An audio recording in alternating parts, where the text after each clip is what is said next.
மாற்றம் என்பது ஒரு சொல்லல்ல, செயல். மாற்றம் என்பது வெறும் சொல்லல்ல, அது வரலாறு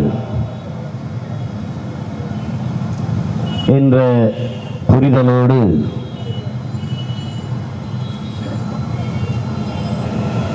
அழிவின் விளிம்பில் நிற்கிற என் அன்னை தமிழ் சமூகத்தின் மீட்சிக்கு, எழுச்சிக்கு ஒரு மகத்தான மாற்று அரசியல் புரட்சியை முன்னெடுக்கிற உங்கள் பிள்ளைகள் அதற்கான ஒரு அரிய வாய்ப்பாக, பெரிய வாய்ப்பாக இங்கே ராதாகிருஷ்ணன் நகரில் நடக்கிற இந்த இடைத்தேர்தலை பார்க்கிறோம். இது ஏன் இடைத்தேர்தல் என்றால், திமுகவுக்கும் அதிமுகவுக்கும் இடையில் நாம் தமிழருக்கும் இந்த இரண்டு கட்சிகளுக்கும் நடப்பதால் இது இடைத்தேர்தல்.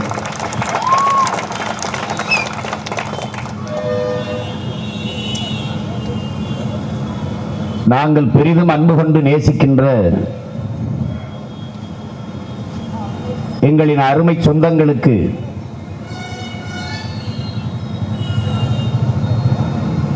உணர்வோடும் உரிமையோடும் உறவோடும் வந்து இங்கே நிற்கிறோம்.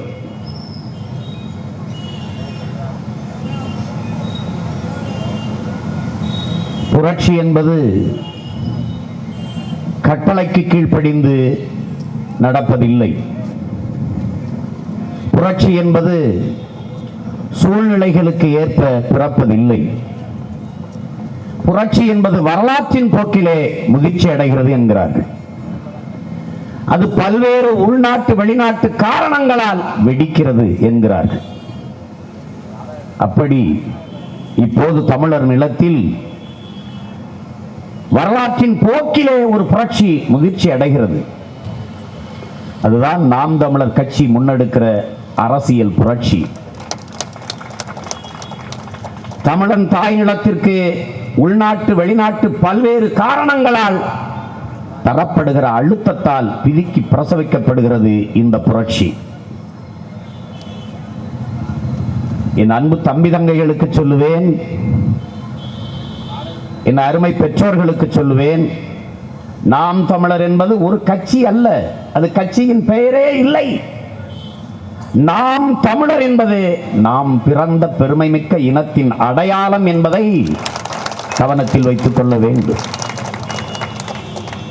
தமிழர் நிலத்தில் நாம் தமிழர் கட்சி வளர்கிறது என்றால் தமிழர்கள் சாதி மத உணர்ச்சியை கடந்து ஒன்றாகி கொண்டிருக்கிறார்கள் என்று அர்த்தம். இது இப்போது நடந்து கொண்டிருக்கிறது. இதுவரை எம்மின வரலாற்றில் நிகழாத ஒரு மாபெரும் புரட்சி. தேர்தலை புறக்கணிப்பது ஒரு புரட்சி என்று பேசுகிற ஒரு முறை இருக்கிறது. ஆனால் நாங்கள் தேர்தல் ஜனநாயகத்தை ஏற்றுக்கொண்ட மக்கள் ஜனநாயக புரட்சியாளர்கள். இருக்கிற இறுதி வாய்ப்பு, இறுதி விடுதலை அரசியல் விடுதலை மட்டும்தான். என் தங்கை மருத்துவர் இளவஞ்சி அவர்கள் குறிப்பிட்டதைப் போல அறிவு ஆசானல் அம்பேத்கர் சொல்லுகிறார், அதிகாரம் மிக வலிமையானது என்று. நாங்கள் சொல்லுகிறோம், அதை அடைந்து விட்டால் அனைத்தும் எளிமையானது என்று சொல்றோம். எல்லா பிரச்சனை, தண்ணி இல்ல, பாதை இல்ல, மின்சாரம் இல்ல, குப்பை, எல்லா துயரங்களுக்கும் ஒரே வழிதான் இருக்கு. அனைத்து துன்பப்பூட்டுகளுக்குமான சாவி ஆட்சி அதிகாரம் மட்டுமே என்று சொல்றார். மக்களின் பிரச்சனைகளை அரசு கையில் எடுக்காத போது மக்கள் அரசை கையில் எடுப்பதை தவிர வேற வழி இல்லை. இதுதான் எங்களுடைய நிலைப்பாடு.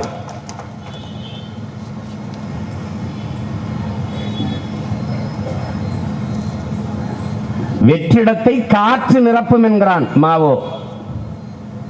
உலகத்தில் வெற்றிடம் என்ற ஒன்றே கிடையாது.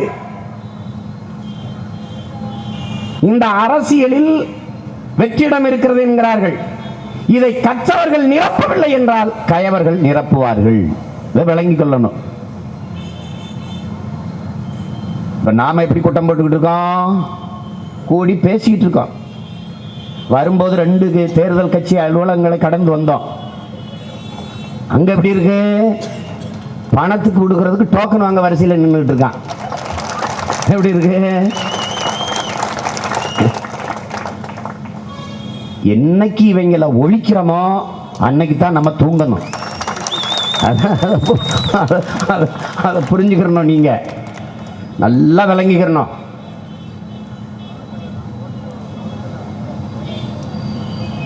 இதை தேர்தல் என்று நாம் கருதிட முடியாது. இது பன்னெடுங்காலமாக இந்த நிலத்தை, இந்த வளத்தை, இந்த மக்களின் நலத்தை கெடுத்து சுரண்டி கொளுத்து ஆட்சி அதிகாரத்தை வைத்து அடக்கி ஒடுக்கி நசுக்கி நாசமாக்கி படிப்பகங்கள் இருக்க வேண்டிய இடங்களில் எல்லாம் குடிப்பகங்களை திறந்து இந்த மண்ணின் மக்களை குடி நோயாளிகளாக்கி சிந்திக்கிற திறனற்ற மூடர்களாக்கி 5க்கும் 10க்கும் கையேந்தி நிற்கிற அடிமையின பிள்ளைகளாக மாற்றி மானத்திற்காக உயிரை விட்ட ஒரு இனத்தின் மக்களை மானங்கட்ட கூட்டமாக மாற்றி இன்று வரை அதே அதிகாரத்தை கைப்பற்ற துடித்துக் கொண்டிருக்கிற இந்த கூட்டத்தை ஒழிக்கிற ஒரு யுத்தம், ஒரு போர் என்று நாம் எடுத்துக்கொள்ளணும்.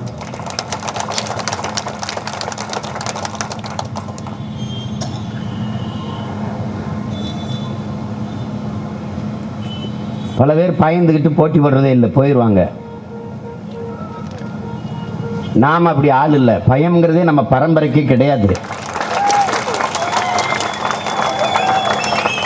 என்கிட்ட கேட்பான், ஏன் உனக்கு பயமே இல்லையா அப்படின்னு.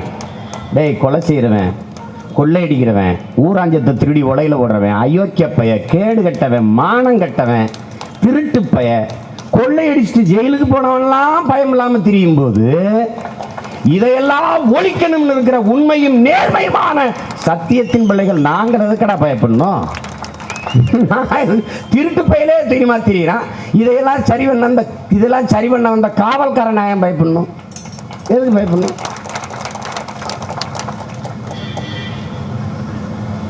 யாரை வேட்பாளராக நிறுத்துவது? 10 நாட்களுக்கு மேல அப்படி யோசிக்கிறோம். கடைசியா இங்க வந்தோம், ஆகச்சரியான மிகச்சரியான தகுதியான ஒரு வேட்பாளர் எங்கள் அண்ணன் கலைக்கோட்டு உதயத்தை விட்டால் வேறு யாரும் இல்லை. அவர் சொன்னார், அவருடைய அரசியல் பயணத்தை சொன்னார். பத்திரிகை ஆசிரியராக அச்சு ஊடகத்தில், காட்சி ஊடகத்தில் பணியாற்றி ஒரு சாதாரண ஒரு இது இல்லை, பெரிய செல்வந்தர் இல்லை, ஆனால் மிகப்பெரிய அரசியல் பாரம்பரியமிக்க குடும்பத்தில் பிறந்த ஒரு மகன். அவருடைய அப்பா காசி உதயம் அவர்கள் ஒரு கம்யூனிஸ்ட், ஒடுக்கப்பட்ட தாழ்த்தப்பட்ட பிற்படுத்தப்பட்ட மக்களின் உரிமைக்காக போராடிய ஒரு போராட்டக்காரர், ஒரு புரட்சியாளர். அவருடைய அன்பு மகனுக்கு இந்த மண்ணின் மீது மக்களின் மீது அளப்பரிய பற்று வருவது வியப்பல்ல. நான் அவருக்கு ஆகச்சிறந்த தகுதியாக பார்ப்பது, அவர் ஒரு தொலைக்காட்சி வைத்திருக்கிறார். எல்லா சமூகத்திலும் அறிமுகம் வைத்து ஒரு நன்மதிப்பை பெற்றிருக்கிறார். அவர் நினைத்திருந்தால் தேசிய கட்சிகள், திராவிட கட்சிகளில் இணைந்து தன்னை வளப்படுத்தியிருக்க முடியும், தனக்கென்று ஒரு பதவியை பெற்றிருக்க முடியும். ஆனால் யார் யார் மொழிக்காகவும் இனத்திற்காகவும் இந்த நிலத்தில் நின்று போராடினார்களோ அவர்களோடு தான் நின்றார், இப்போது நிற்கிறார். எங்கள் ஐயா மருத்துவர் ராமதாசுக்கு ஆதரவாக இருந்தார். என் அன்பிற்குரிய அண்ணன் திருமாவளவன் அவர்களோடு இணைந்து பணியாற்றினார். கடைசியாக ஒன்றுமே இல்லாத ஒரு சிறு பையன்கள் எங்களோடு இணைந்து நின்று எங்கள் தோளுக்கு துணையாக வலிமை சேர்க்க நின்றார். எல்லோரும் நினைக்கலாம், நாம் தமிழர் கட்சியில் சீமான் பேசுகிற பேச்சையெல்லாம் தமிழன் தொலைக்காட்சியில் ஒரு ஒளிபரப்புகிறார் என்று. இப்பல்ல, நான் திரைப்பட இயக்குனராக இருக்கும் போது, பெரிய அளவிற்கு மக்களால் அறிமுகப்படாத போதே பச்சை தமிழன் ஒரு படம் எடுத்தார் ஒருவர். லயோலா கல்லூரியில் அது விழா நடந்துச்சு. செங்கோட்டையன் அந்த படத்தில் அந்த அப்போ தொலைக்காட்சியில் நிருபர். நான் இது மாதிரி விழாவில் ஏறி பேசினதை எடுத்துக்கொண்டு தமிழன் தொலைக்காட்சியில் போட்டார். அதுக்கப்புறம் தொடர்ச்சியாக நான் எங்கு போய் கல்லூரி விழாக்களில் பேசினாலும் எடுத்து எடுத்து எடுத்து எடுத்து போட்டு சீமான்னு ஒருத்தன் இருக்கிறான்னு தெரிய வந்துருச்சு. என்னையவே இந்த தமிழ் சமூகத்திற்கு, தமிழுக்காகவும் தமிழினத்திற்காகவும் போராடுகிற பேசுகிற ஒரு இளைஞன் இருக்கிறான் என்று கொண்டு சேர்த்தது எங்கள் அண்ணன் கலைக்கோட்டு உதயம் அவர்கள்தான். எந்த தொலைக்காட்சியிலும் எங்கள் தலைவர் பெயரை உச்சரித்தால் அந்த இடத்தை மட்டும் நறுக்கிவிட்டு மிச்சத்தை ஒளிபரப்புவார்கள்.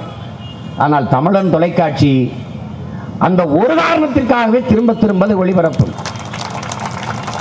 அன்றைக்கு பொடா இருந்தது, தடா இருந்தது, எண்ணற்ற அடக்குமுறை ஒடுக்குமுறை சட்டங்கள் இருந்த போதும் துணிந்து அதை ஒரு துளி காட்சியும் நீக்காது ஒளிபரப்பிய ஆண்மை மிக்க மகன் எங்கள் அண்ணன் கலைக்கோட்டு உதயம் அவர்கள். ஈழத்தில் எமதருமை தாயகத்தில் என் அன்பு சொந்தங்கள் கொத்து கொத்தாக கொன்றொழிக்கப்பட்டு கரிக்கட்டைகளாக கரி கிடந்த கொடிய காட்சிகளை மூடி மறைத்தது அனைத்து ஊடகங்களும். ஒரு கொடிய ஊடக சர்வாதிகாரத்தை இந்த நிலத்தில் செய்து முடித்தார்கள். இருட்டுக்குள் வைத்து என் இன மக்களை கொண்டு குவித்தான் சிங்களன்.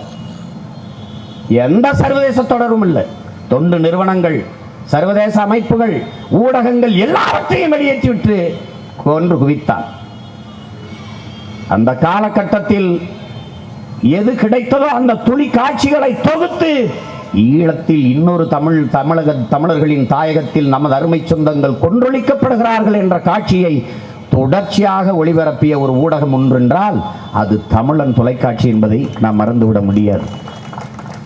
அவருக்கு தெரியும் தன் வர்த்தகத்துக்கு நெருக்கடி வரும், இதை தொடர்ச்சியாக நடத்துவதற்கு பல அழுத்தங்கள் வரும். இருந்தும் அதை செய்தார் என்றால் தன் வருமானத்தை விட தன் இனமும் அதன் மானமும் தான் பெரிது என்று நின்ற அந்த பெருந்தகை கலைக்கோட்டு உதயம் என்பதை நாம் மறந்துவிட முடியாது.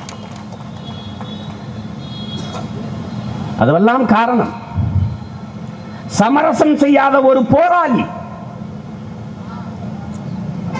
வருத்தங்கள் வந்தது, விலகி 2 மாதங்கள் அமைதியாக இருந்தாரே ஒழிய வேறொரு இயக்கத்திற்கு போல.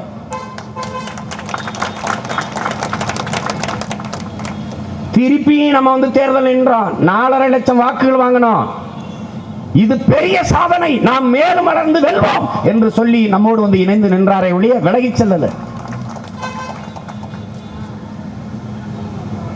அப்படிப்பட்ட தத்துவ உறுதி கொண்ட தலைவர்கள் தமிழர்களுக்கு கிடைப்பது அரிது. ஏன் அவரோட கூட்டு வச்சீங்க? வேற வழி இல்லை. என்ன இப்படி பேசிட்டு இப்படி இங்க போய் சேர்ந்துட்டீல? வேற வழி இல்லை. ஏன்? கட்சியை காப்பாற்றணும். அப்ப நமக்கு என்ன கேள்வி வருது? கட்சியை காப்பாற்றுவதே லட்சியமாக இருந்தால் பிறகு எந்த லட்சியத்தை காப்பாற்ற கட்சியை ஆரம்பித்தீர்கள் என்றால் பதில் இல்லை. நமக்கு கட்சியோ குச்சியோ லட்சியம் பெருசு, அதுதான் முக்கியம், அதுதான் முக்கியம்.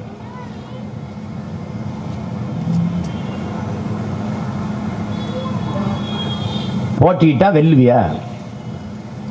வெல்ற வந்து போட்டிடணும்னா எப்படி? அது அவங்க கிட்ட கேள், திமுக அதிமுக கிட்ட கேள், வெல்வியலா? நான் இன்னைக்கு சொல்றேன், என் அன்பு சொந்தங்கள்கிட்ட, என் அருமை தம்பி தங்கிகள்கிட்ட சொல்லுவேன், என் உயிரினும் மேலான என் உடன் பிறந்தார்கள்ட்ட சொல்லுவேன், இந்த திமுக அதிமுக இப்ப சின்ன இல்லை, அதை தான் நான் எதிர்த்து சண்டை போட்டுக்கிட்டு இருந்தேன். அது நடந்துருச்சு. நீ எல்லா பேருக்கும் நடக்கும், அது நடக்கும். எங்களுடைய நிலைப்பாடு என்னன்னா, உண்மையும் நேர்மையுமான முழுமையான மக்களாட்சி, இது எங்களுடைய கொள்கை முடிவு. ஒரு தூய ஜனநாயகம், அதான் எங்களுடைய தத்துவ நிலைப்பாடு. சின்ன வேணாங்கிறான், இல்ல சின்ன இல்லைன்னா அதை படிக்காதவன் எப்படி ஓட்டு போடுவாங்கிற. இப்ப நான் அங்க என்ன கேள்வி கேட்கிறேன், 70 ஆண்டு கால சுதந்திர இந்தியாவில் இன்னும் படிப்பு கூட உனக்கு கொடுக்காம உனக்கு என்ன வேலை பார்த்துருந்த? நீ என்ன செஞ்சிட்டு இருந்த? சுதந்திரம் அடைந்து 70 ஆண்டுகளை தொட்ட பிறகும் இன்னும் இந்த தேசத்தில் கல்வி அறிவு போய் சேராத மக்களை வைத்துக் கொண்டு நீ எப்படி பண்ணுவ? கல்வி அறிவு அற்றவன் தனக்கான தலைவனை தேர்வு செய்கிற தகுதியை எப்படி பெறுவான்? என்ன பதில் இருக்கு? பதில் இல்லை. சரி விட்டு, என் முறை வேண்டாம், எனக்கு 101 கூட அவருக்கு 201 கொடுன்ற, அது அவங்களுக்கு தெரியாதுன்ற, வெற்று. மக்களின் வாழ்க்கையில் புழக்கத்தில் இருக்கிற சின்னங்களை பயன்படுத்தணுங்கிற, பயன்படுத்துவோம். அவருக்கு குடிசையை கொடு, எனக்கு மண்வெட்டியை கொடு, அவருக்கு அண்டாவை கொடு, அவனுக்கு குண்டாவை கொடு, அவனுக்கு பூட்டை கொடு, அவனுக்கு சாவியை கொடு, எதையோ ஒன்றை கொடு, எதையோ ஒன்றை அவர்கள் சின்னமாக தரட்டும். நம் நிலைப்பாடு, நம் கொள்கை முடிவு, ஒவ்வொரு தேர்தலுக்கும் ஒவ்வொரு புது புது சின்னம். இந்த தொகுதியில் போட்டியிடுகிற சுயேட்சை வேட்பாளருக்கு எப்படி புதிதாக சின்னம் ஒதுக்கிறீர்களோ அப்படி ஒவ்வொரு தேர்தலுக்கும் ஒவ்வொரு கட்சிக்கும் புதிதாக சின்னங்களை ஒதுக்குங்கள். அதுதான் சரியான சமமான ஜனநாயகமாக இருக்க முடியும். திமுக அதிமுக வலுவான் நின்று போராடுகிற ஒரு சுயேட்சை வேட்பாளரை வென்று வருகிறான, எப்படி? அவனுக்கு சின்னம் 6 நாட்களுக்கு முன்பு ஒதுக்கப்படுகிறது. ஆனால் அதையும் மீறி வென்று வருகிறான, எப்படி? சின்னங்களை தாண்டி மக்கள் நல்ல மனிதனை தேடி வாக்கு செலுத்துகிறார்கள், அதனால முடியுது. அப்படி சின்னங்களை கடந்து என் இன மக்கள் நல்ல எண்ணத்தை பார்த்து வாக்கு செலுத்துகிற ஒரு வாய்ப்பு வர வேண்டும் என்பதற்காக சின்னத்தை ஒழியுங்கிறேன். அப்படி சின்ன வேணும், ஒவ்வொரு தேர்தலுக்கும் புதுசு புதுசா கொடுங்கிறேன். நீ 70 ஆண்டுகளா ஒரே சின்னத்தை வச்சுக்கிட்டு நீ என்ன சோறு கொடுத்தாலும் ஒட்டி விட்டுற, மிக்சி கொடுத்தாலும் ஒட்டி விட்டுற, கிரைண்டர் கொடுத்தாலும் ஒட்டி விட்டுற, மின் விசிறி கொடுத்தாலும் ஒட்டி விட்டுற, கல்யாணம் நடந்தாலும் நெத்தியில் ஒட்டி விட்டுற. என்ன கோட்டுது? அதை மாத்துங்கிற. இந்த சிற்றுந்து ஓடுது, சிற்றுந்து சென்னையில் ஓடுற சிற்றுந்துலாம் ரெட்டலை போட்டிருக்கு. இது என்னங்க ரெட்டலையை போட்டீங்களா உங்க கட்சி சின்னத்தை அரசு காசு? இல்லை இல்லை, அது மூலிகை செடின்ட்டான். அது மூலிகை செடின்னு டப்புன்னு ஆடு வந்து மெஞ்சிட்டு போயிடுச்சு. இப்ப அது இல்லாமல் போயிடுச்சு. அப்ப அதுதானே நாம எதை விரும்புகிறோம் என்றால், சீமான் வாழ்க ஒழிக என்ற கோஷம் ஒழியணும். சீமான் தனி மனிதன், அவன் இருப்பான், நாளை இருக்க மாட்டான். அவனை தலைமையேற்று அரசியல் செய்கிற அந்த முறை ஒழியணும். ஆனால் அவன் முன்வைக்கிற தத்துவத்தை தலைமையேற்று அரசியல் செய்கிற தூய அரசியல் முறை மலரணும். அதான் அரசியல். நாங்கள் எங்கள் தலைவனை தலைமையேற்கல, அவன் முன்வைத்த தத்துவத்தை தலைமையேற்று நிற்கிறான். பன்னெடுங்காலமாக அடிமைப்பட்டு கிடக்கிற அன்னை தமிழ் சமூகத்தின் விடுதலை என்கிற புனித கனவை அவன் சுமந்து நின்றான். அதை தலைமையேற்று நிற்கிறான். அதை நீ புரிஞ்சுக்கணும். நான் இல்ல, நாளைக்கு இன்னொருத்த வருவான். ஆனால் என் தத்துவம், நாங்கள் முன்வைத்த நோக்கம், முழக்கம் அது சாகாது, அப்படியே இருக்கும். அதான் முக்கியம். ஆதியில எங்கள் பாட்டன் முருகன் வந்தான், வேலேந்தி பாய்ந்தான். அதன் பிறகு அருண்மொழி சோழன், அரசேந்திர சோழன் வாளேந்தி பாய்ந்தான். அந்த வழி வழியே வந்த வீர தமிழ் மகன் எங்கள் தலைவன் துவக்கு தூக்கி பாய்ந்தான். அந்த ஆயுதம் மௌனிக்கப்பட்டது, அமைதிப்படுத்தப்பட்டது. அவன் பிள்ளைகள் அரசியல் களத்திலே ஆயுதம் ஏந்தி பாய்கிறோம். ஆனால் காலங்கள் பல ஆயிரம் ஆண்டுகள், காலங்கள் ஒவ்வொரு காலகட்டத்திலும் ஒவ்வொரு கருவியை எங்களுக்கு கையளித்திருக்கிறது. ஆனால் அன்பான உலகத்திலே இலக்கு ஒன்றுதான், எம் இனத்தின் விடுதலை.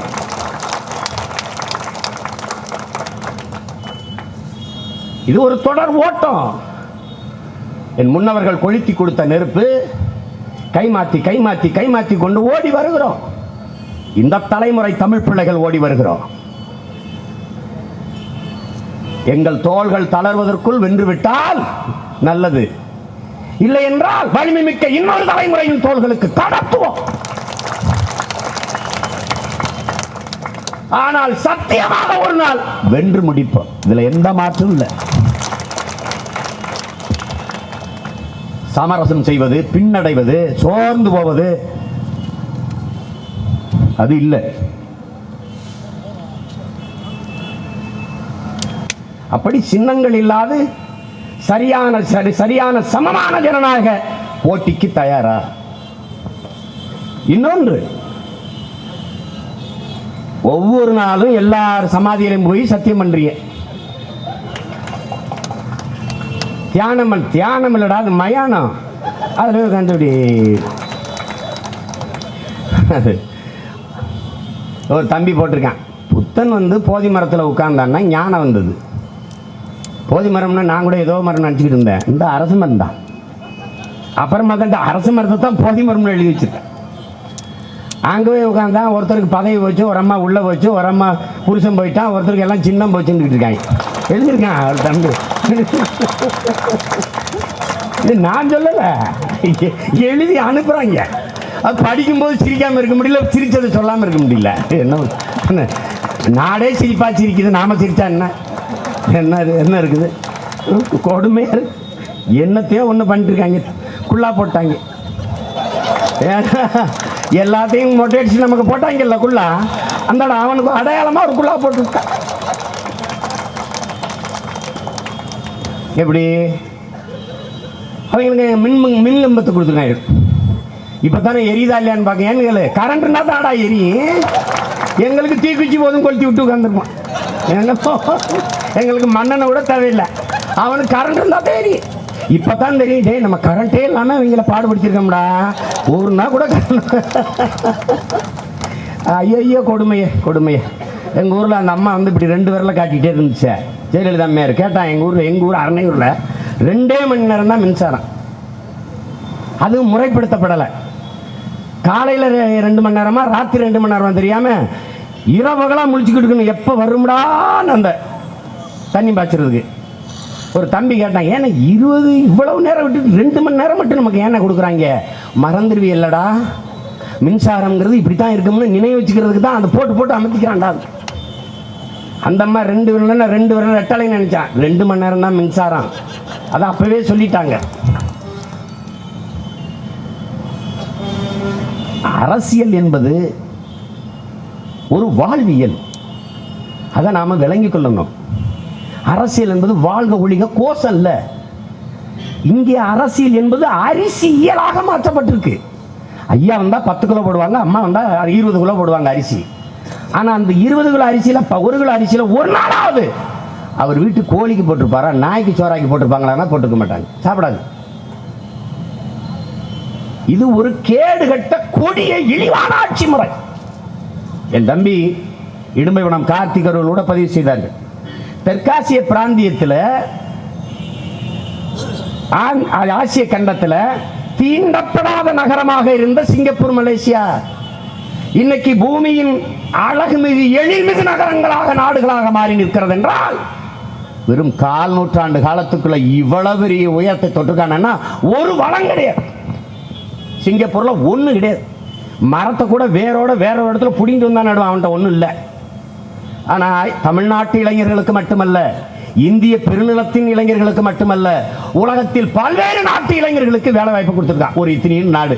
சென்னையில் சரிபாதி கூட இருக்காது, 45 நிமிஷத்துல மொத்த சிங்கப்பூரையும் சுத்தி வந்துடலாம் அந்த நாடு. காரணம் என்ன? ஆள்பவனுக்கு நோக்கம் இருக்கிறது, அவனால் ஒழுக்கம் இருக்கிறது, எல்லாம் சரியாக இருக்கிறது. 50 ஆண்டுகளில் எண்ணற்ற வளங்கள், அளப்பரிய மானுட ஆற்றல் எல்லாத்தையும் வச்சுட்டு இன்னைக்கு ஓட்டுக்கு பிச்சை எடுக்கிற தெருவில் நிக்க வச்சு வச்சிருக்கான். 50 ஆண்டுகள்ல வெட்டப்பட்ட ஏரி எத்தனை, கட்டப்பட்ட அணைகள் எத்தனை? 33 கிலோமீட்டர் ஆந்திராவில இருந்து பாலாறு ஓடி வருது. ஆந்திரா எல்லைக்குள்ள 33 கிலோமீட்டர் பாலாறு இப்படி ஓடி வருது. 25 தடுப்பணைகள். கற்பனை செய்ய முடியுதா உங்களால? 33 கிலோமீட்டர்ல 25 தடுப்பணைகள் கட்டிருக்கான். 5 கிலோமீட்டருக்கு ஒரு தடுப்பணை கட்டினாலே போதுமானது, அதுவே அதிகம். ஆனால் 33 கிலோமீட்டர் 25 தடுப்பணைகள், 133 கிலோமீட்டர் என் தமிழ்நாட்டுக்குள் ஓடி வருது. ஒரு தடுப்பணை கூட இல்லை. எப்படி இருக்கு? நீரின்றி அமையாது உலகு, யார் யாருக்கும் வானின்றி அமையாது ஒழுக்கு. இது வள்ளுவ பெருமகனார் தந்த மறை. யாராவது இந்த 50 ஆண்டுகள்ல வெட்டப்பட்ட ஏரி, கட்டப்பட்ட அணைகள், தோண்டப்பட்ட குளங்கள் எத்தனை சொல்லுங்க? பலாயிரக்கணக்கான ஏரிகளை, குளங்களை தூர்வா அப்படியே மூடி வீடு கட்டி வித்து தின்ட்டான். உங்களுக்கு ஒண்ணு சொல்லுவேன், தண்ணி இல்லாம, நீர் இல்லாம, சோறு இல்லாம நாம சாக போறோம். எச்சரிக்கையா இருந்துக்கிறீங்க. ஏன் ஏதாவது சொல்றோம்?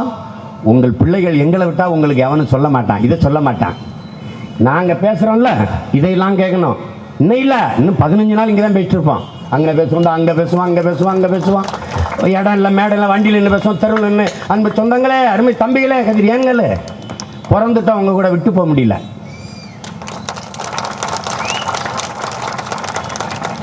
பெற்றுட்டீங்க, அதனால வெறுத்து போக முடியல. இந்த வேலையை செய்தாக வேண்டியிருக்கு, செய்கிறோம். குடுகுடுப்புக்காரங்க மாதிரி தெருவில் இருந்து கத்திக்கிட்டே இருக்கோம். கேட்டா கேளு, கேட்கலன்னா அப்போ அது ஓன் விருப்பம், அது ஓன் விருப்பம். ஆனால் இந்த மற்ற கட்சி மேடையில் என்ன பேசப்படுதுன்னு கேட்கணும். அம்மா அம்மா அவர்களின் ஆசியிலே, அம்மா அவர்கள் காட்டிய வழியிலே நேர சுடுகாட்டு போவீங்களா? அம்மா அவர்கள் காட்டிய வழியில் எங்கே போவீங்க? என்னடா இது ஒரு தத்துவம், இது ஒரு தத்துவம். அந்த நீதியரசர் சொல்லிட்டான், ஏன் ஒன்று அக்கிஸ்ட்டு விட்டு தொலைக்க வேண்டியதானே. அதோட அம்மா வழியிலனா என்ன? திட்டமிட்ட கொள்ளைக்காரி என்று பதிவு வேண்டியதான் நீதியரசர்கள். திட்டமிட்ட கொள்ளைக்காரி. இதை ஒருத்த விவாதிக்க ஒரு ஆண்மகனுக்கு துணிவில்லை, அதை ஒத்துக்கொள்றதுக்கு உங்களுக்கு நேர்மை இல்லை. நீ சரியான ஆளு, ஒரு நேர்மையான மகன். நீ பெரிய கட்சி, இவ்வளவு பெரிய கட்சி, எங்களை அழைக்க முடியாது, ஒழிக்க முடியாது. வாடா, நேர்மையானவன், ஓட்டு காசு கொடுக்காம வந்து நில்றா பாப்பா, நில்லு பாப்பா. உனக்கு சத்தியம் செத்து போச்சு, உண்மை செத்து போச்சு, நேர்மை செத்து போச்சு, தத்துவம் செத்து போச்சு. நீ அயோக்கியன், திருடன். உன்னிடத்தில் கேள்வி கேட்கிற தகுதி, நேர்மை என் மக்களுக்கு இருக்கக்கூடாது.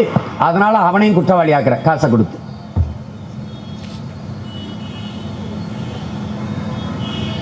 கொடுக்காம இருக்க சொல்லுங்க பாப்பா. கேரளாவில் போய் காசு கொடுத்துட சொல்லு. இதே கட்சிகள் அங்கே போய் கொடுத்துச்சு, அடிச்சுட்டான், செருப்பு வழக்கமாக கொண்டு ஓடுறா அப்படின்ட்டு. இங்க ஏன் ஆழ்ந்த வறுமையிலே அரை நூற்றாண்டுகளாக என் மக்களை ஆழ்த்தி, அதிலிருந்து மீள முடியாத நிலையிலே அங்கே அடிச்சு அப்படியே வச்சு பஞ்ச பராரி கூட்டமாக வச்சு, உனக்கு மிக்சி தாரேன், கிரைண்டர் தாரேன், டிவி தாரேன், ஃபேன் தாரேன், தோசைக்கல்லு தாரேன். நானும் மானங்கடை தான் கேட்குறேன். சரி, மிக்சி கொடுத்துட்ட, கிரைண்டர் கொடுத்துட்ட, சிலிண்டர் கொடுத்துட்ட, இதில் எதை போட்டு ஆட்டுறது, இதில் எதை வச்சு சமைக்கிறது? பதில் இல்லை. இதை பற்றிய சிந்தனை உனக்கு இருக்கா? இப்போ இப்போ மார்ச் 15 20 தேதிக்குள்ளேயே உனக்கு தண்ணி இல்லை. இங்கே இன்னும் ஏப்ரல் மே எல்லாம் இருக்குது. எங்கிருந்து தண்ணி வரும்? எப்படி குடிப்ப? தண்ணியை கொஞ்சமாக குடிங்க, கொஞ்சமாக குடிங்க, கொஞ்சமாக குடிங்க. டாக்டர் ஒரு நாளைக்கு 6 லிட்டர் குடிங்கிறான், அமைச்சர் 1/2 லிட்டர் குடிங்கிறான். எப்படி இருக்கு? தண்ணியை கொஞ்சம் கொஞ்சம் குடிச்சிட்டு சிறுநீருக்கு போயிடுச்சியா? அப்புறம் டயாலிசிஸ் பண்ணு, ரத்தத்தை சுத்திகரி, அங்கே மருத்துவமனையில் படு, அங்கே மின்சாரம் இல்லாத செத்து போயிடுவேன். அங்கே புதுச்சேரி போய் படுக்கிறேன் மேலே ஒரு மருத்துவமனையா, மின்சாரம் இல்லைன்னா அது மின் தேக்கி இருந்திருக்கணும், மின் ஊக்கி இருந்திருக்கணும், ஒரு யூபிஎஸ் அல்லது ஒரு ஜெனரேட்டர், எதுவுமே இல்லை. எப்படி எப்படி மனித உயிர்களோடு விளையாடுறான் பாரு. கால கொடுமை நடக்குது, கால கொடுமை. வெள்ளத்தில் நீங்க பார்த்தீங்க, எல்லாம் மிதந்தோம். எத்தனாயிரம் பேர் செத்தவங்கிற கணக்கு கூட சொல்லலை. எல்லா இடத்துலையும் ஓடி வந்து 30 நாளைக்கு மேலே குப்பையில் கிடந்தேன் நான். ஒன்று கவனிச்சுக்கிறங்க, 50 ஆண்டுகளாக இந்த 2 கட்சிகளும் மாறி மாறி ஆண்டிருக்கு. தமிழ்நாட்டுக்கு இதுதான் தலைநகர். ஆனால் மழை நீரோ கழிவு நீரோ வடிந்து ஓடுவதற்கு ஒரு கால்வாய் இல்லை, வாய்க்கால் இல்லை. ஆனால் ஆண்டு ஒன்றுக்கு பல ஆயிரம் கோடியை மாநகராட்சி ஒதுக்குது. எதுக்கு? காவாய்க்கு. காவாய்க்கு ஒதுக்கி அவவாய்க்கில் போட்டு போயிடுறதுனால ஒன்றும் நடக்கிறது இல்லை. மொத்தமாகவே 2500 கோடியில் மிகச் சரியாக இந்த கழிவு நீர் மழை நீர் ஓடுறதுக்கான கட்டமைப்பு உருவாக்கிடலாம். இந்த சிங்கப்பூரில் போய் பாருங்க, சாலையை இப்படி போட்டிருக்கான், சின்னதாக மேடு வச்சு இப்படி மழை கொட்டிக்கிட்டு இருக்கும்போது நீங்கள் அதே வேகத்தில் போகலாம். ஒரு துளி நீர் நிற்காது, சரக்குன்னு ஓடிடும். 2 பக்கம் பெரிய கால்வாய், வாய்க்கால், மேலே இரும்பு போட்டு மூடி, அதுக்குள்ளே போய் சேர்ந்துடும். அப்படியே ஓடி அங்கே போயிடும். இங்கே அப்படியா? கழிவு நீர் ஓட ஒரு கால்வாய் இருக்கா? மழை நீர் வடிகிறதுக்கு ஒரு வாய்க்கால் இருக்கா? ஒன்றும் இல்லை, ஒன்றும் இல்லை. ஆனால் இப்போ வந்து கேளுங்க, நாங்கள் வந்தால் கழிவுநீர் வடிவதற்கும் மழைநீர் வடிவதற்கும் வாய்க்கால் வெட்டி தருவோம். இவ்வளவு காலம் மண் வெட்டி எங்கே வச்சு அடமான வச்சிட்டீங்களா? இவ்வளவு காலம் எங்க இருந்தியா? ஒருத்தன் போட்டிருக்கான், ஒரு தம்பி, ஐயா ஸ்டாலின் யாராவது, நாங்கள் திமுக ஆட்சிக்கு வந்தால் வறுமையை ஒழித்து விடுவோம். இவ்வளவு காலம் அப்பா அம்மா வறுமையை ஒழிக்காம ஏழ்மையை அமைச்சுக்கிட்டு இருந்தீங்கன்னு போட்டான். இவ்வளவு காலம் என்ன பண்ணீங்க? அவர் ஐயா தினகர ஐயா, அம்மாவே கொடுமை போச்சா அப்பா நிம்மதிறாங்க. இதுல இவர் வேற, நாங்க வந்து வேறாம். அட இன்னுமாடா? மறுபடியும் ஒண்ணுல இருந்தா வடிவேல் கதையா? மறுபடியுமா ஒண்ணுல இருந்தா? ஐயோ கால கொடுமையா இருக்கு. மறுபடியும் ஒண்ணுல இருந்து ஆரம்பிக்கிறாங்க. இவர் சித்தப்பா பெரியப்பாவை சரி செய்ய முடியாது, பெரியம்மா சின்னம்மாவை சரி செய்ய முடியாது, அம்மாவை சரி செய்ய முடியாது. தம்பி தங்கச்சிக்கிட்ட போ, நீயாவது இந்த ஓட்டுக்கு காசு வாங்குற ஈன நிலைய ஒளி, இது தன்மான இழப்பு என்று கற்பி. இந்த ஜனநாயகத்தில் நமக்கு இருக்கிற கடைசி வாய்ப்பே வாக்குதான். இந்த அநீதியை, இந்த அநியாயத்தை, இந்த கொடுமையை துடத்தறிய உனக்கு இருக்கிற கடைசி வாய்ப்பு உன்னுடைய வாக்கு.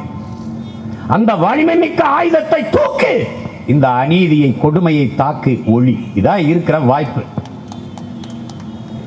அண்ணல் அம்பேத்கர் சொல்றாரு, மதிப்புமிக்க நமது உரிமைகளை சில ரொட்டி துண்டுகளுக்காக விற்பது என்பது அவமானகரமானது என்கிறார்.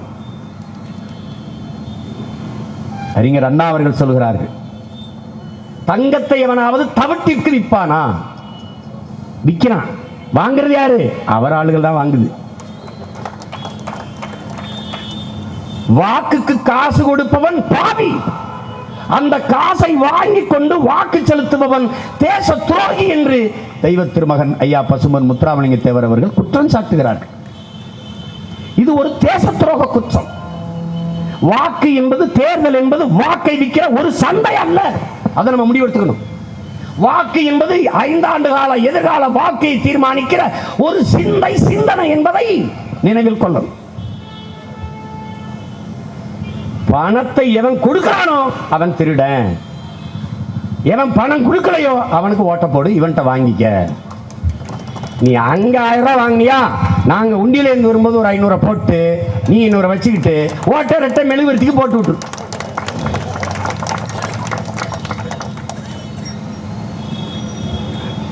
நம்ம மக்கள் ஒரு தர்ம நியாயத்தை வச்சுக்கிறது. நான் கேட்டல, ஒரு ஊருக்கு போய் என்னம்மா இப்படி, ஏமா இப்படி ஓட்ட போட்டீங்க அப்படின்னு. என்ன செய்யறது, காசை கொடுத்துட்டேன், வாங்கிட்டோம். எம்பிட்டுப்பா 5 ஓட்டு, ஆளுக்கு 2000 ஒரு ஓட்டுக்கு கொடுத்துட்டேன். அப்புறம் என்ன பண்ணீங்க? அப்பா சொல்லிட்டாரு, கை நீட்டி காசு வாங்கிட்டோம், தப்பாக போயிடும். 5ல் அவனுக்கு ஒரு 1000 ரூபா கொடுத்தவனுக்கு 2 போடுவான், 2000 கொடுத்ததுக்கு 3 போட்டு விட்டுருவோம். அதில் ஒரு தர்ம சிந்தனை. எவ்வளவு நேர்மையான என் இன மக்கள்! எவ்வளவு இங்கே ஓட்ட போட்டிருந்து குடத்தை தூக்கிட்டு 3 கிலோமீட்டருக்கு தண்ணி வரல, தண்ணி வரல, தண்ணி வரல. தண்ணி எங்கிட்டு இருந்து வரும்? எங்கிட்டு இருந்து வரும்? இந்த குழாய் அடியில் நிற்கிறதுக்கு டாஸ்மார்க் வாசல்னு குடத்தை காட்டினாலே ஒரு குவாட்டை ஊற்றி விடுவான். வேற என்ன உனக்கு ஒன்று? துளி கூட அக்கறை இல்லாத திருடங்கள். எங்களை சொல்லுவான் தேச துரோகிகள், போராட்டம் தீவிரவாதிகள். அதுக்கு தான் நான் சொன்னேன், அயோக்கியர்கள் கையில் அதிகாரங்கள் இருக்கவரை மக்கள் தீவிரவாதிகள் தான். வழி கிடையாது.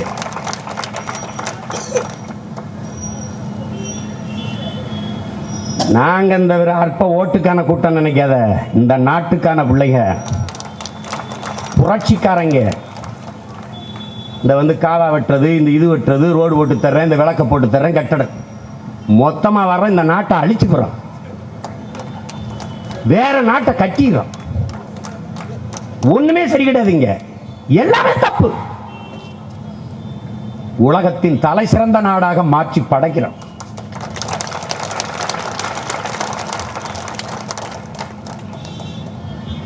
நாம வரோம், எது ஒன்றுக்கும் என் இன மக்கள் போராட வேண்டிய நிலை இல்லாத ஒரு நல்ல ஆட்சியை கொடுக்கிறோம். அதுதான் முக்கியம். இங்க ஒவ்வொன்றா வந்து அதை செஞ்சிரு. அம்மா என்ன பிரச்சனைமா, மொத்தமா கொடுமா, மொத்தமா கொடுமா, எல்லாத்தையும் சரி பண்ணிடுறான். அவ்வளவுதான். காவா ஓடலை, குப்பையை சரி செய்யணும், குப்பை மேலாண்மையை கொண்டு வரணும், மீன் பிடிச்சிட்டு வந்தா அதை பதப்படுத்தி வைக்கிற ஒரு குளிர் கிடங்கு இல்லை, அதை கொண்டு வரணும். கடலூரில் போய் நின்னேன். சந்தையில் விற்றுக்கிட்டு இருக்க தங்கச்சிகிட்டலாம் போனேன். பல காலமாக அந்த வெயிலில் கிடந்து விற்றுக்கிட்டு இருக்கோம்னே, ஒரு கூரையை கட்டி கொடுங்க, கட்டி தரேன்னுச்சு. கடைசி நேரத்தில் எவனுக்கு ஓட்ட போட்டு விட்டுச்சு. எல்லாம் அப்படி தான். நீங்கள் சாதனைங்கிறாங்க. சாதனை அறிவார்ந்த என் தம்பி தங்கைகள் பாருங்க, 50 ஆண்டு கால இந்த 2 பெரும் திமுக அதிமுக கட்சிகளின் ஆட்சிகளின் சாதனை, இலவசமாக அரிசி போட்டால் தான் அதை வாங்கி சாப்பிட்டு வயிறு வளர்த்து உயிர் பிழைக்க வேண்டும் என்கிற ஏழ்மை வறுமை நிலையில் நம்மை வச்சதுதான் இவர்கள் சாதனை. தாலிக்கு அறப்பவன் தங்கம், அதை கட்டுன எங்க அக்காலும் தங்கச்சியும் 2 லட்சம் பேர் டாஸ்மார்க்கில் குடிச்சவனால செத்து விட்டான். இந்த 2 லட்சம் பொம்பளைய தாலி எடுத்தது சாதனையா வேதனையா? இதை பேசுறது இல்ல. இது அயோக்கியர் கூடாரம் கூட்டம். இதை ஒழிக்கணும். இந்த நாடு அனுபவிக்கிற, இந்த மக்கள் அனுபவிக்கிற அனைத்து துன்பங்களுக்கும் காரணகர்த்தாக்கள் 2 பெருங்கட்சி தலைவர்களும் ஆட்சிகளும் தான். அதை யாரும் மறக்க முடியாது. டெல்லியில கட்டின கோமணத்தோடு ஒரு கையில திருவோடும் இன்னொரு கையில மண்டை ஓடுமா உழைக்கும் வேளாண் பெருங்குடி மக்கள். ஒரு தாய் சேலையை மாறன் வச்சு கட்டிக்கிட்டு அழுது கண்ணீரோட வடிக்கிறாள். அந்த ஏழை தாயின் கண்ணீரில் இவங்கள் கரைந்து அழிவது ஒரு நாள் உறுதி. அல்லல் பற்று ஆட்டாத கண்ணீர் அன்றோ செல்வத்தை தேய்க்கும் படை என்று தமிழர் மறைபாடுது. அந்த அறத்தின் வழி நின்று அவன் பிள்ளைகள் நாங்கள் சொல்றோம், ஒளிவீர்கள் நீங்கள். ஆட்சியா நடத்திருக்காங்க. ஆட்சி 200க்கும் மேற்பட்ட வேளாண்குடி மகன் செத்திருக்கான். உழவன், உலகத்துக்கு சோறு உழவன் செத்திருக்கான். ஒரு வருத்தம், ஒரு கவலை, அவனுக்கு ஒரு நிவாரணம் ஒண்ணும் கிடையாது. ஜெயலலிதா சித்ததுக்கு செத்தவனுக்கு வீடு வீடுக்கு போய் நிவாரணம் கொடுக்கிற இந்த அரசு எத்தனை உழவன் வீட்டுக்கு நிவாரணம் கொடுத்திருக்கு? ஒண்ணும் கிடையாது. 15 நாள், ஒரு வாரத்துக்கு மேல அங்க பட்டினி நடந்து போராடிட்டு இருக்கான். அவரை சந்திச்சு ஒரு வேளாண் துறை அமைச்சர் அது மத்த எவராவது பார்த்து வாங்க என்னன்னு பார்ப்போம். ஒரு பேச்சு, எந்த பிரச்சனைக்கும் வரமாட்டான். ஒன்னு தெரிஞ்சுக்க, இவர்கள் ஏமாற்றுவார்கள். இந்த அம்மையார் கனிமொழி அவர்கள் 16 ஆண்டு காலம் மத்திய அமைச்சரவையில் இருந்த கட்சி ஆட்சி திமுக. 16 ஆண்டு காலம். அன்னைக்கெல்லாம் மகளிருக்கான இடஒதுக்கீடை பற்றி பேசாம விவசாயி மண்டவோட கட்டிக்கிட்டு வச்சுக்கிட்டு கோமணத்தை கட்டிக்கிட்டு போராட்டிருக்கான். அங்கிட்டு போய் இங்க இருந்த பெண்களை கூட்டி கொண்டு மகளிருக்கு இடஒதுக்கீட்டுக்கு போராடுறாங்க. இந்த 16 ஆண்டு காலம் மேல ஆட்சியில் இருந்தீங்க, அப்பெல்லாம் என்ன பண்ணீங்க? அம்பிட்டு ஏமாற்று, ஏமாற்று. என் தம்பி கார்த்திக் சொன்னால, ஹைட்ரோ கார்பன் மீத்தேன் திட்டத்தை கையெழுத்து போட்டது யாரு? அருமை பெருமகன் ஐயா செயல் தலைவர். அப்படின்னு என்ன அர்த்தம்? செயல்படாத தலைவர்கள் அந்த கட்சியில் இருக்காங்கன்னு அர்த்தம். அவர் செயல் தலைவர், பிரமாதமா செயல்படுவார். கட்சி பேரை பார்த்தம் படிப்பார். திராவிட முன்னேற்ற கழகத்தினுடைய தலைவர் கலைஞர் அவருடைய ஆலோசனைப்படி இது ஒரு கூட்டம். அவர் தான் கையெழுத்து போட்டவர். கையெழுத்து போட்டு அங்கே நெடுவாசல் போராட்டத்தில் வந்து இந்த ஹைட்ரோ கார்பன் எடுக்கிற திட்டத்தை கைவிட வேண்டும். கையெழுத்து போடலைன்னா 22 நாள் வேலை விட்டு அந்த மக்கள் போராட வேண்டிய அவசியமே வந்திருக்கு. எப்படி தெரியாம கையெழுத்து போட்டேன். நாங்கள் என்ன கேட்குறோம்? எங்களுக்கு கட்சி வச்சுக்கிறதுக்கு ஒரு அலுவலகம் இல்லை, அண்ணா அறிவாலயத்தை கேட்குறேன். தெரியாம அப்பா அம்மான்னு ஒரு கையெழுத்து போட்டு கொடுத்துட்டு, இது ஒரு காரணம். அப்பதான் நான் கேட்டேன், நான் எங்க அப்பன் செத்துட்டான்னு எழுதிக்கிட்டு இருக்கேன், நீ கொலை பண்ணவனு கூட உட்காந்து எழுதிக்கிட்டு இருக்கேன், ஏன்? எதுக்கு? உன் காரணம் என்ன? கச்சத்தீவை மீட்க போராடுவோம். கொடுத்தது யாரு? கேட்டா குப்பரடிச்சு படுத்துறது இவங்கதான். ஊழலை ஒழிப்போம், ஊழலை ஒழிப்போம் அப்படி கத்திக்கிட்டே ஒரு கூட்டம் போகுது. நாங்க அங்கிருந்து அதற்காக உங்களை ஒழிப்போம், உங்களை ஒழிப்போம், உங்களை ஒழிப்போம். நாங்க யார் யார் ஊழலை ஒழிக்கிறது, லஞ்சத்தை ஒழிக்கிறது இல்லையா? எங்க ஊழல் லஞ்சம் பிறக்குது? என்னைக்கு நீ மக்களிடத்தில் வாக்கை வாங்குவதற்கு பணம் கொடுத்து வாக்கை பறிக்கிறாயோ அங்க பிறக்குது ஊழல் லஞ்சமும். 100 கோடி முதலீடு செய்கிற இவன் 1000 கோடி எடுப்பானா இல்லையா? இதான் நம்ம இருக்கிறது. பணத்தை முதலீடு செய்கிறவன் முதலாளி. அவன் லாப தேவைக்கு வருவானா, தன் நாட்டு மக்களின் சேவைக்கு வருவானா என்பதை அறிவார்ந்த தமிழ் சமூகத்தின் இளைஞர்கள், மாணவ பிள்ளைகள் சிந்திச்சு பார்க்கணும். இந்த நாடு பன்னெடுங்காலமாக ஒரு மாற்று அரசியலுக்காக, ஒரு தூய அரசியலுக்காக காத்து கிடக்கிறது. வறண்ட நிலம் வான்மலைக்காக ஏங்கி நிற்பது போல நாங்கள் இந்த வேலையை செய்ய வேண்டும் என்று வந்த பிள்ளைகள் அல்ல. எங்கள் பெரிய தகப்பன் இந்த மண்ணை நேசித்த மகத்தான மா மனிதன் நம்மாழ்வார் அவர்கள் சொல்கிறார்கள், அன்பிற்குரிய சொந்தங்களே, இயற்கை தாய் தனக்கு ஒரு பேரழிவு, ஒரு பேரிடர் வருகிற போது அந்த அழிவில் இருந்து தன்னை தற்காத்துக் கொள்ள வேறொன்றை கருவில் சுமந்து பிரசவித்துக் கொள்ளும் இந்த பிரபஞ்சம் என்று சொல்கிறான். அப்படித்தான் 50,000 ஆண்டுகளுக்கு மூத்த வரலாற்று பெருமை கொண்ட தமிழர் என்கிற தேசிய இனம் மொழி சிதைந்து, கலை இலக்கிய பண்பாடு சிதைந்து, வாழ்வியல் முறை சிதைந்து, வழிபாடு சிதைந்து, தொன்று தொட்ட வேளாண்மை சிதைந்து, எல்லாம் அழிந்து அழிவின் விளிம்பில் நிற்கிற போது தன்னை உயிர்ப்பித்துக் கொள்ள வரலாறு பிரசவித்து போட்ட ஒரு மகன்தான் எங்கள் தலைவன் பிரபாகரன் என்பதை அறிவார்ந்த தமிழ் சமூகத்தின் மக்கள் புரிந்து கொள்ளும். அதன் தொடர்ச்சியாக, நீட்சியாக இந்த புரட்சிகர போராட்டத்தை காலமும் வரலாறும் எங்களுக்கு கையளித்திருப்பதால் இதை தொடர்ந்து கொண்டு வருகிறோம். எல்லோரையும் நம்பி நம்பி நின்று ஏமாந்து வெந்து நொந்து செத்து போன பிள்ளைகள். தனி மனிதன் சீமான் கையேந்தினால் பிச்சைக்கார பைய என்று கேவலமாக பேசுகிற சமூகம், ஒட்டுமொத்த இனமும் கையேந்தினால் அது பிச்சை இல்லாத இலவசம் என்று பேசுவதை எப்படி ஏற்பது? ஒரு அடிப்படை தேவை ஒரு மனிதனின் வாழ்க்கைக்கு உணவு, உடை, உறையுள். பசிக்கு சோறு, மான மரியாதையை மறக்க கட்டிக்கொள்ள வேட்டி சேலை, படுத்துறங்க இடம், ஒரு வீடு. இத்தனை ஆண்டுகளில் இவர்கள் ஆட்சியில் இதை கூட நிறைவேற்றிக் கொள்ள முடியவில்லை. பொங்கல் எப்போது வரும்? இனாம் எவ்வளவு தருவார்கள்? வேட்டி சேலை தருவார்களா? கை செலவுக்கு 100 ரூபாய் தருவார்களா?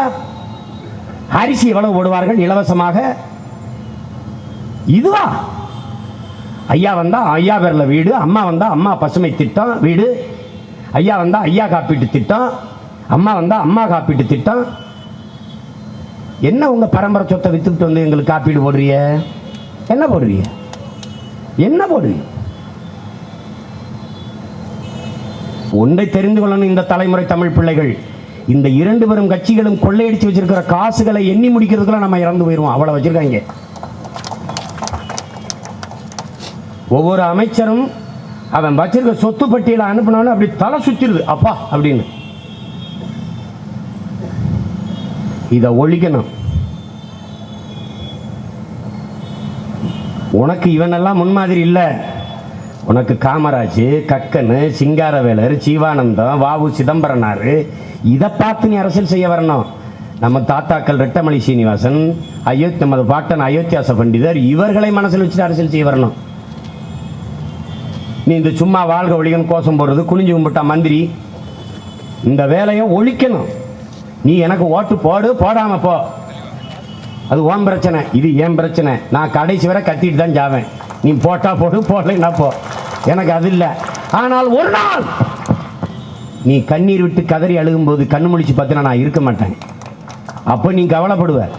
என்னைக்கு நீ தண்ணீருக்கு நாக்கு வறண்டு தெருவில் திரியிறியோ, பசியோடு சோத்துக்கு கையேந்தி நிற்கிறியோ, அன்னைக்கு என் முகம்தான் உனக்கு ஞாபகத்துக்கு வரும். அது நீ கவனத்தில் வச்சுக்க. ஒருத்தர் சொல்றாரு, நீ சின்ன பிள்ளை தானப்பா, நாள் இருக்கு, மெதுவா வரலாம். நான் வருவேன், நான் வர்றதுக்குள்ள நீ போயிருவியே. அப்புறம் அததான் என் தம்பி கார்த்திக் சொல்றான், எல்லாரும் ஆண்டுட்டாங்கடா இந்த நாட்டை. புதுசா அதிமுக வெல்ல போகுது, புதுசா அதிமுக ஆள போகுது. ஆண்டுட்டான், பார்த்துட்டீங்கள. திமுக வென்றால் ஒரு எம்எல்ஏ கூட, அவ்வளவுதான். வெளிநடப்பு செய்யும் போது இன்னொருத்தர் கூட வெளியில வருவார், அவ்வளவுதான். மருது கணேசன் வெளியில வருவார், வெளியில வந்து இவர் நிற்பாரு, ஐயா எழுதி வச்சுட்டு வருவாரு. அதை அவை குறிப்பிலிருந்து நீக்க சொன்னோம், அதை நீர்க்கவில்லை, அதனால் வெளியேற்று. ஏன் அங்க அவையில் உட்கார முடியல சொல்லுங்க பாப்போம். ஏன்? சரியாக மின்சாரம் கொடுக்கப்படவில்லை. உங்க ஆட்சியில் இருந்துச்சா? ஊழல் நிறைந்த ஆட்சியாக இருக்கிறது, அதை பத்தி பேச உனக்கு தகுதியில் உட்காரு. எதுக்குமே வாய் திறக்க முடியல. ஏன்? திருடனுக்கு திருடன் பாதுகாப்பு. சண்டை அடிக்கிறது போல அடிப்பான், அது சண்டை இல்லை.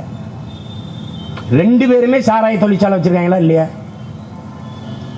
யார் ஆட்சிக்கு வந்தாலும் ரெண்டு கடையிலையும் சரக்கு எடுத்து ஊத்துறாங்களா இல்லையா? அப்ப இவன் திருட்டு கூட்டம் தானே. அவன் இவன் என்ன எதிரி நீ நினைக்கிற? அதிமுகவும் திமுகவும் எதிரியா?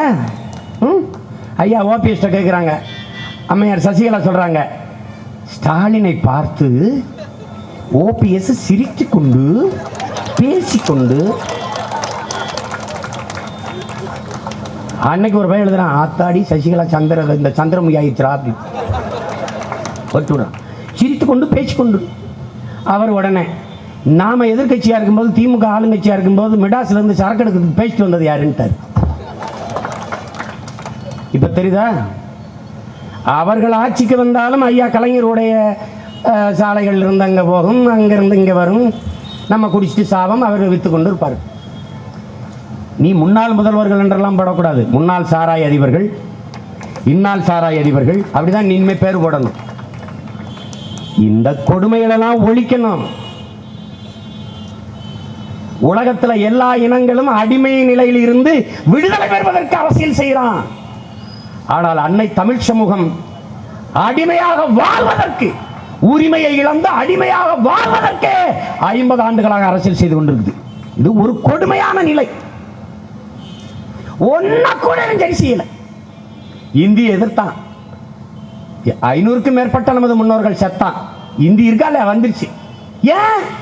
எவன் இந்திய திணித்தானோ அவனோட தேர்தல் வெற்றிக்கு அற்ப அரசியல் லாபத்துக்கு கூட்டணி வச்சு கும்பிட்டோன்ன அவன் ஏறி மீச்சு ஓட்டிட்டான். எல்லாத்தையும் முடிஞ்சு. எங்கும் தமிழ் எதிலும் தமிழ் அது முடிஞ்சு. எங்கும் ஊழல் எதிலும் லஞ்சம் அது வந்துருச்சு. தமிழ்நாடு எங்கேயாவது தமிழ் இருக்கான்னு பாரு. உன் தாய்மொழி இருக்குதா? இந்த தெருவில் அந்த கூட்டம் முடிஞ்சு போகும்போது படிச்சுக்கிட்டே போகணும். கடையில் எங்கேயாவது தமிழ் இருக்கா பாரு. இருக்காது. இருந்தாது தமிழா இருக்கான்னு பாரு. ஏதாவது ஒரு கடையில் எழுதி காப்ப. முடிச்சுட்டான், உன்னைய முடிச்சுட்டான். அதனால என்ன சொல்றோம்? நாட்டின் பெயர் தமிழ்நாடு, தமிழுக்கும் தமிழருக்கும் இது சுடுகாடு. நான் தான் சொல்றேன், ஒரு தாளில் வேணா எழுதி தாரேன், நான் முதலமைச்சர் ஆகிறேன். என் மீனவனை அடிக்கடி சிறையில் போடுறது சுட்டு போடுறான சிங்கள, அவனை தொற்ற சொல்லு, அவனை தொற்ற சொல்லு. ஏய் என்னப்பா நீ இவ்வளோ பேசுன? அந்த அட்சாம்பார் பண்ணு காலையில் கையெழுத்து போட்டு பதவி விளைக்கிறேன். எனக்கு தொற்ற சொல்லு பார்ப்போம். ஏன்? அவனுக்கு தெரியும், நல்ல ஆத்தாளுக்கும் அப்பனுக்கும் பிறந்தவன், மானத்தமிழச்சி மாரில் பால் குடித்த ஒருத்தன் ஏறி உட்கார்ந்துட்டான். என்ன பண்ணுவான்? சங்க அறுத்து போடும், செட்டைய பேர்த்து போடும். அவன் ஆளு அவனுக்கு தெரியும். இங்கே இருக்கிறலாம் முதலமைச்சர் இல்லை, போஸ்ட் மாஸ்டர்ஸு, பழைய போஸ்ட் மாஸ்டர்ஸு. இமெயில் வந்துருச்சு, இன்டர்நெட் வந்துருச்சு, வாட்ஸ்அப் வந்துருச்சு, ட்விட்டர் வந்துருச்சு. என்னென்னமோ ஐயா மோடியெல்லாம் டுக்கு டுக்குன்னு சுட்டு விட்டுறாரு. அந்த டுட்டு கூட போட முடியல இவங்களால. கடிதம். இந்த அஞ்சல் துறைக்கு தேர்வு எழுதுறான், தமிழ்நாட்டு வேலைக்கு. தமிழ்நாட்டில் அஞ்சல் துறைக்கு பணியிடத்துக்கு ஹரியானாக்காரன் 5 பேர் தமிழில் முதல் மதுக்கு வாங்கிறான். தமிழை 25 மார்க் வாங்கி தோத்துறான். எவ்வளவு நேர்மையா தேர்வு நடக்குது? ஏன்? ஆள் அப்படி இருக்குது மேல. இங்க நம்மன்னா இங்க வாட, இங்க என்ன கேன பிடிச்சாங்களே, இங்க வாட சொல்றதுக்கு ஆள் இல்லை. அங்கே OMCல ஓடிக்கிட்டு இருக்க ஒரு தம்பி வந்தான். அண்ணே 300 சீட்டுனே, ஐசிஎஃப் இல்லை 300 2 பேர் தானே நம்ம ஆளு, 2 பேரும் அதை போட்டிருக்காங்கடா, அதுவே அதிகம்டா போங்கடா. கொடுமைங்க.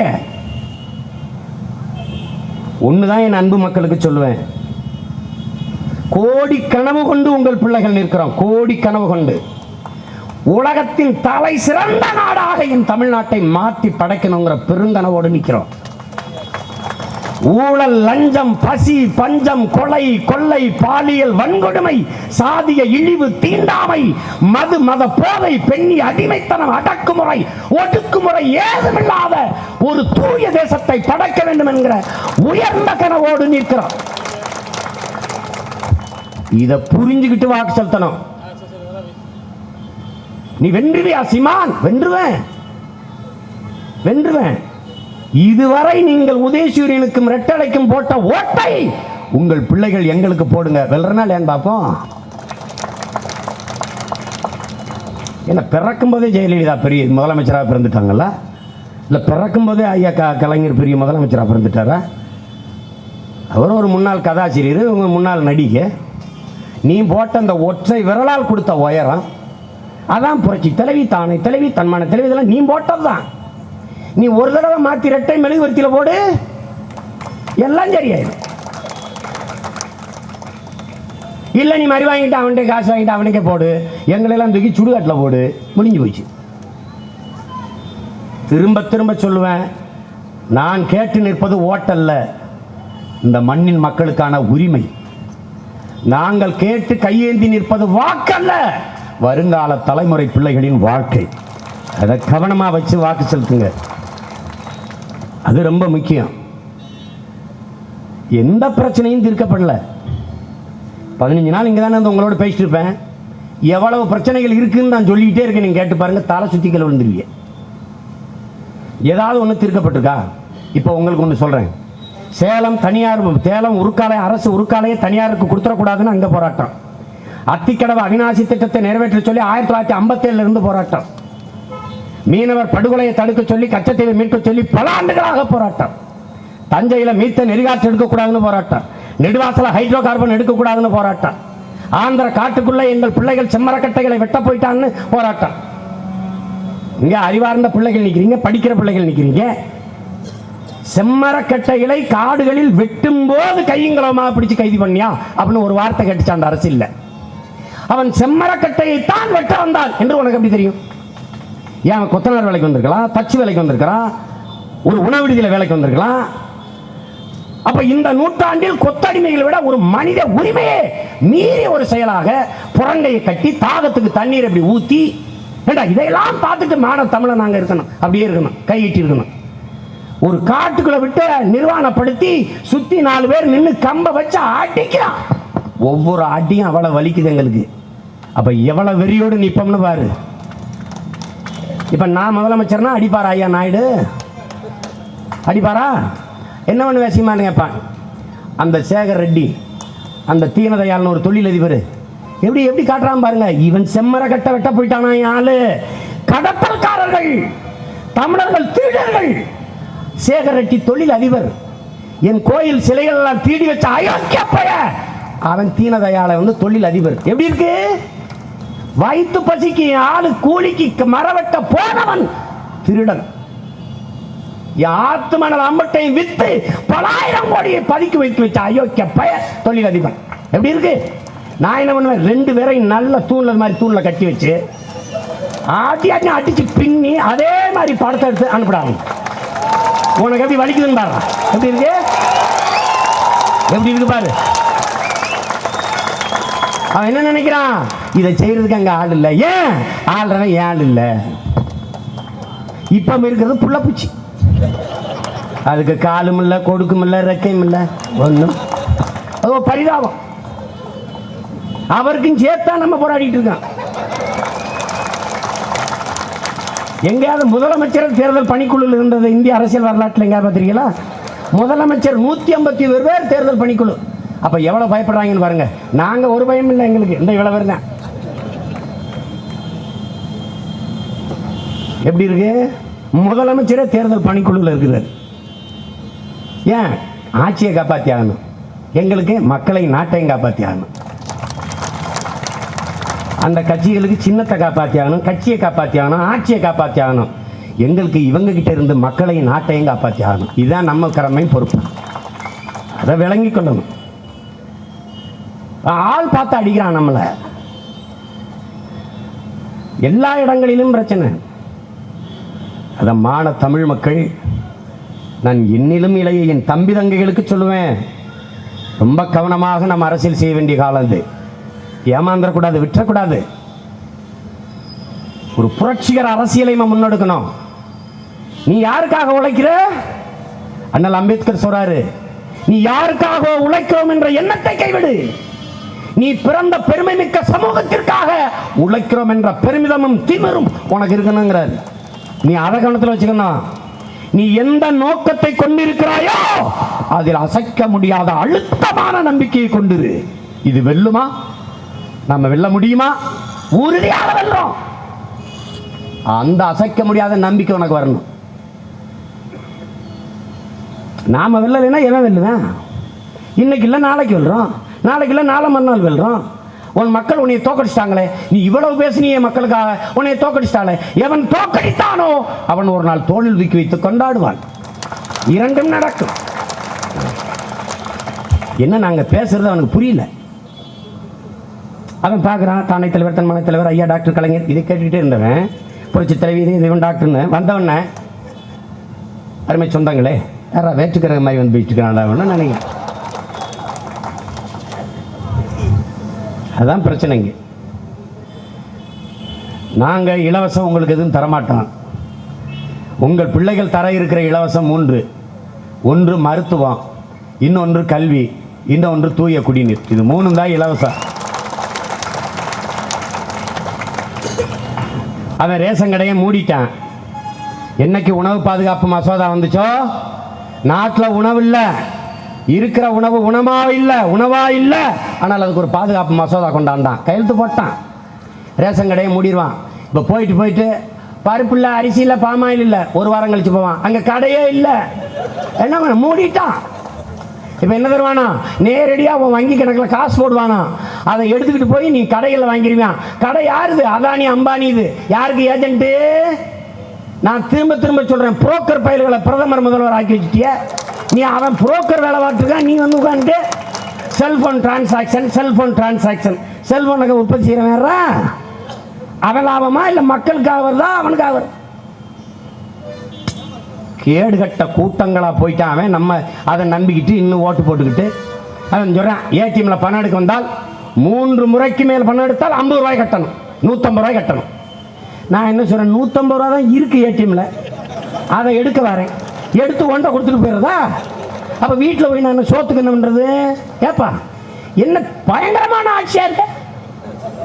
இங்கே பிஜேபி ஆட்சிக்கு வரணுங்குது. ஏதோ இந்த நாட்டில் கொஞ்சம் தமிழர் அறம் சார்ந்த வாழ்வு இருக்குது, நெறி இருக்குது, காதல் இருக்குது, வீரம் இருக்குது. இந்த உலகத்தில் மிச்சம் கூட்டி கழிச்சு பார்த்தா ஒன்றே தான் மிச்சம் இருக்குது, அன்பு, காதல். அதை ஒழிக்கணுன்றா. உத்தரப்பிரதேசத்தில் ஒரு சாமியாரை போட்டிருக்கான், ஒரு பண்டாரத்தை, அமர்நாத் ஆதித்யநாத் யோகின்னு. அவரை காட்டுறேன், பாம்போட பேசிட்டு, குரங்கோட பேசிட்டு, புலியோட பேசிட்டு போயிட்டு அப்படியே. நல்லா இருக்கடா. அது கடைசியாக பார்த்தா வந்தவொடனே காதலர்களை ஒழிக்கிறார். காதலர்கள் எவனும் காதலிக்கிறலாம் பிடிச்சி உள்ளதுக்கு போடுறாங்க.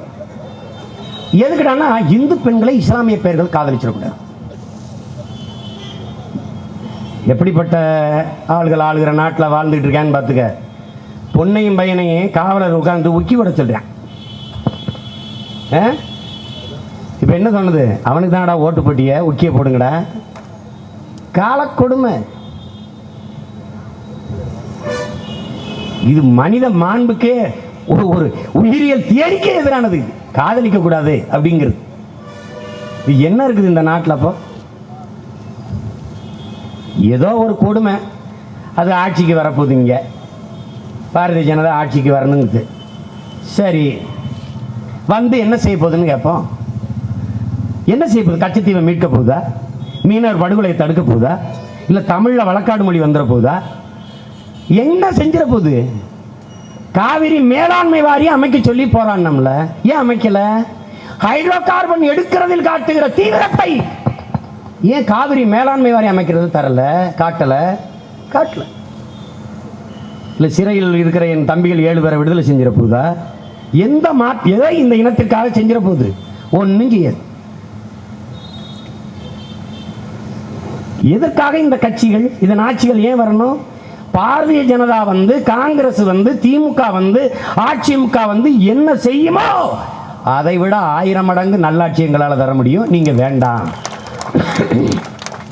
இந்த கட்சிகளுக்கு நம்ம என்ன சொல்றோம்? திமுக அதிமுகவுக்கு 50 ஆண்டுகளாக செய்யாத நல்லதை இனிமேல் வந்தா நீங்க செய்ய போறீங்க.